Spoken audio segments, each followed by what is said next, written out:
뇌졸중은 우리 뇌혈관에 문제가 생겨서 생기는 질환을 전체적으로 통괄적으로 이야기하는 이야기입니다.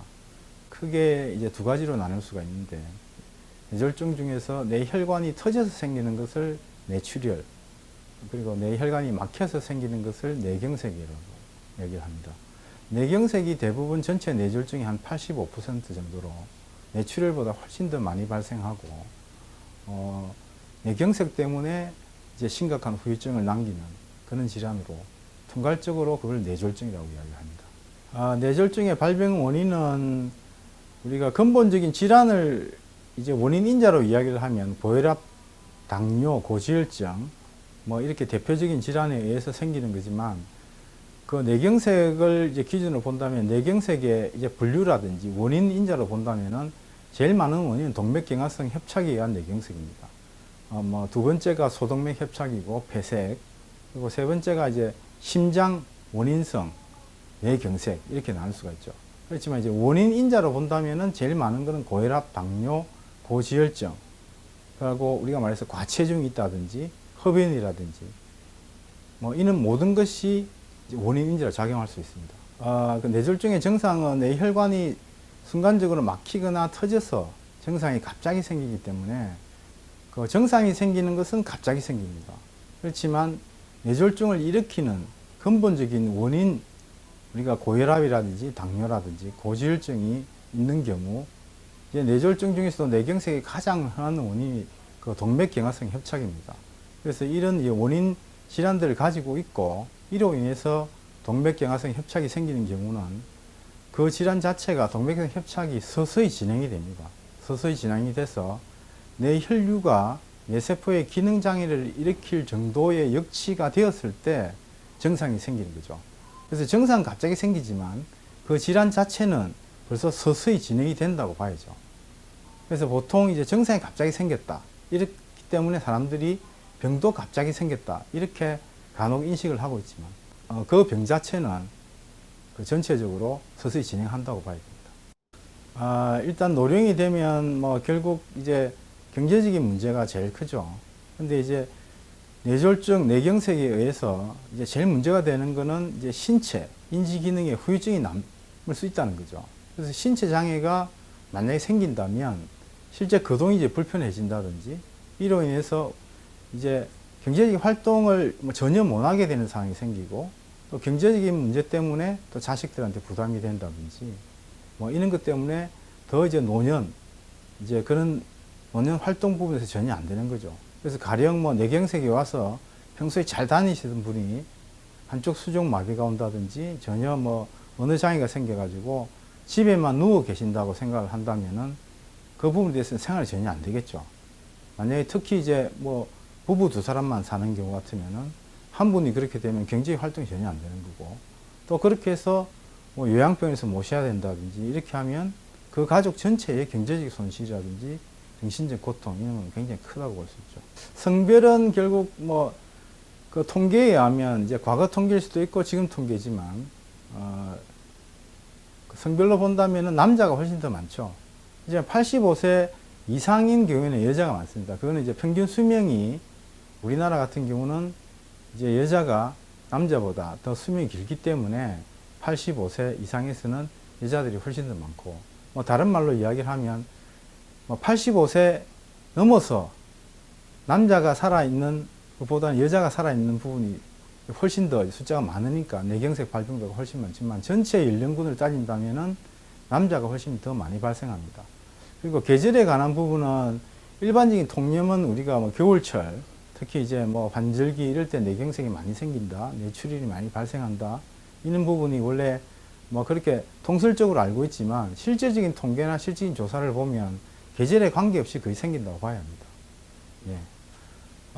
결국 제가 앞서 말씀드린 것과 마찬가지로 그 뇌졸중을 일으킬 수 있는 근본적인 원인 그 질환들, 뭐 고혈압이라든지 당뇨, 고지혈증, 흡연, 그리고 과체중, 이런 여러 가지 문제들 자체가 노년에만 국한된 건 아닙니다.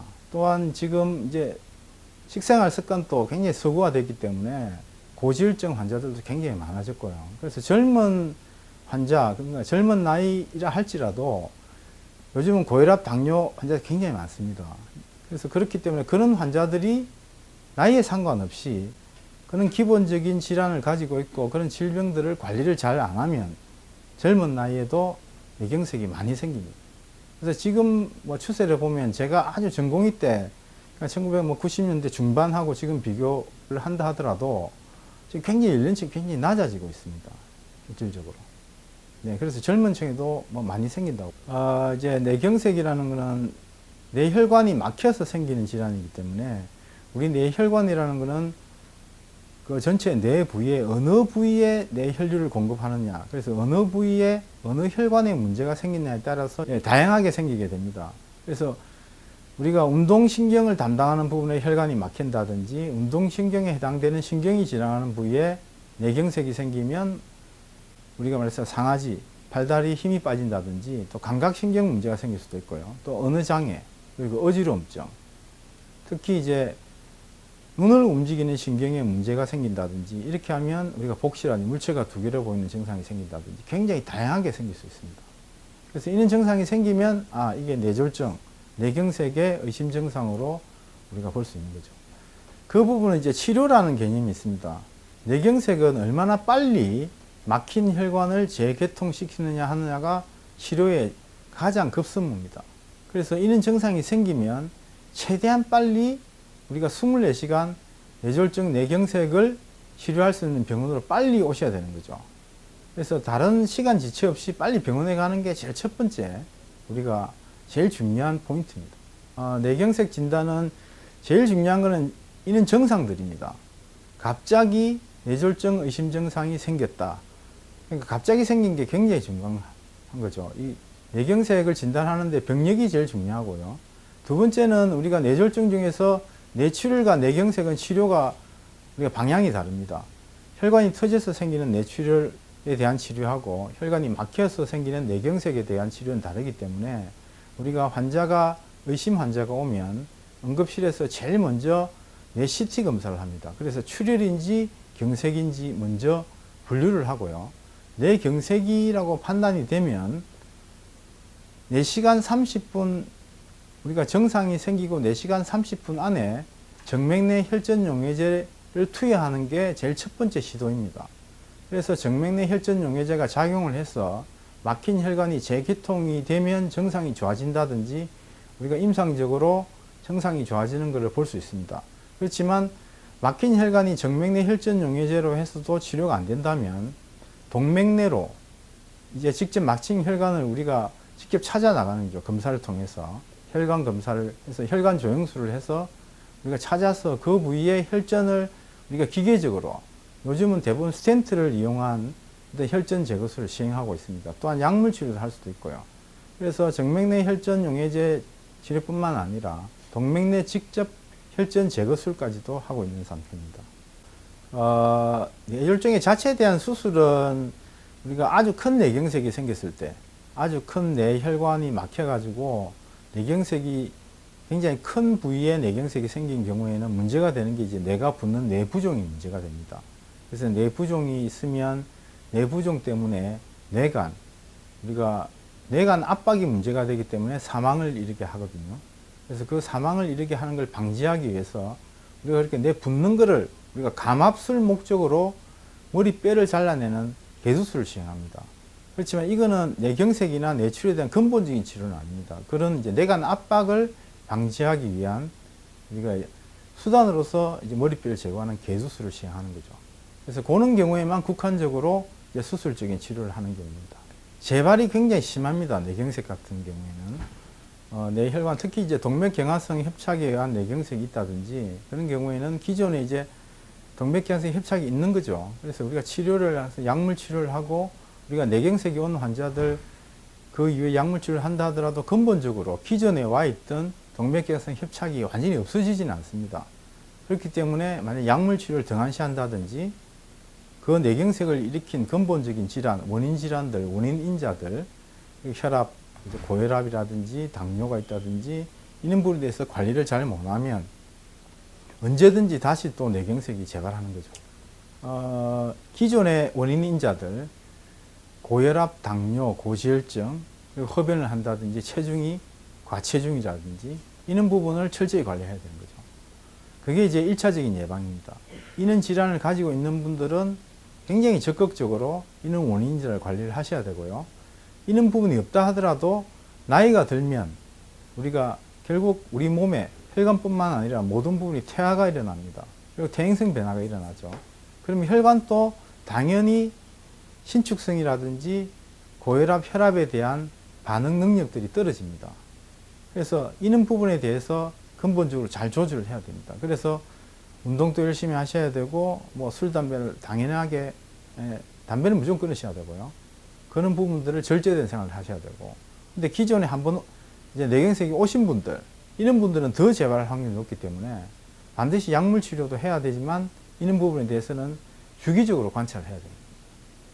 특히 혈관이 협착이 굉장히 심한 분들, 이런 분들은 폐가 우리가 거듭될수록 훨씬 더 협착이 진행될 가능성도 있기 때문에 약물 치료뿐만 아니라 주기적인 검사를 적극적으로 권유하고 있습니다. 뇌졸중을 예방할 수 있는 음식이라고는 특별히 없습니다. 사실은 여러 가지 음식에 대한 연구들이 굉장히 많습니다.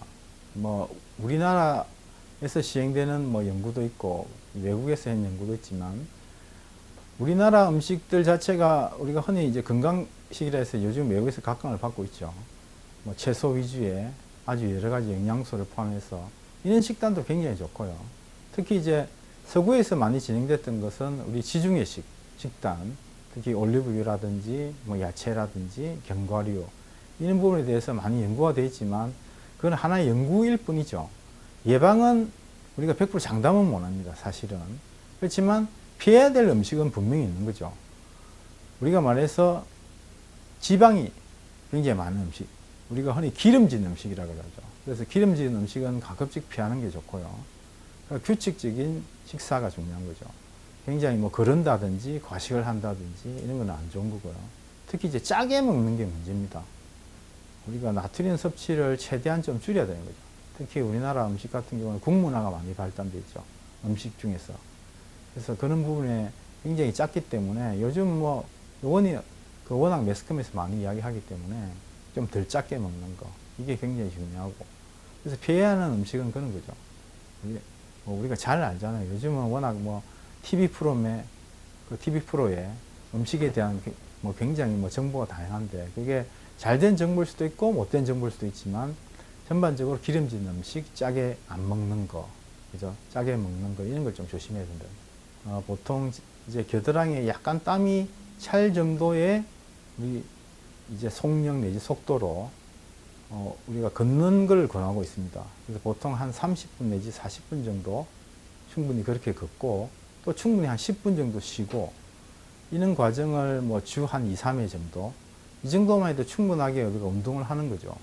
아주 무리한 운동, 그거는 오히려 뭐 혈관에는 안 좋습니다. 특히 아침 일찍 잠이 덜 깬 상태에서 운동을 한다든지 뭐 이런 부분에 대해서는 특히 이제 그럴 때 우리 자율신경 변화가 굉장히 많이 생기거든요.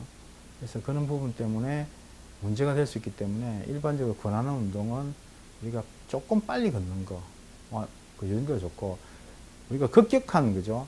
속도를 낸다든지 아주 무거운 무게를 이용한 근력 운동, 이런 건 사실 권하지는 않습니다. 일반적인 통설이 뇌졸중은 갑자기 생기기 때문에 어쩔 수 없다. 어쩔 수 없기 때문에 자기한테 어떤 불행이다, 이렇게 치부하는 경우가 있습니다. 그렇지만 뇌졸중도 예방할 수 있는 질환이고 갑자기 증상이 생기지만 충분히 그 원인 질환들은 그 이전부터 계속 진행되어 오기 때문에 주기적인 건강검진을 받는다면 충분히 예방할 수 있는 거죠. 그래서 일반적인 건강검진상에서 우리가 위내시경이라든지 대장내시경은 굉장히 규칙적으로 받죠. 그렇지만 머리에 대한 뇌혈관에 대한 검사는 굉장히 등한시하고 있습니다. 그래서 이 부분에 대해서라도 조금이라도 우리가 위내시경이라든지 대장내시경의 한 반 정도만이라도 주기적인 검사를 한다면은 충분히 예방 가능한 증상이기 때문에, 질환이기 때문에 뭐 불행이 닥치는, 그죠? 갑자기 내한테 그런 불행이 닥쳤다, 이렇게 생각하는 건 굉장히 안 좋은 우리가 오해라고 볼 수 있습니다.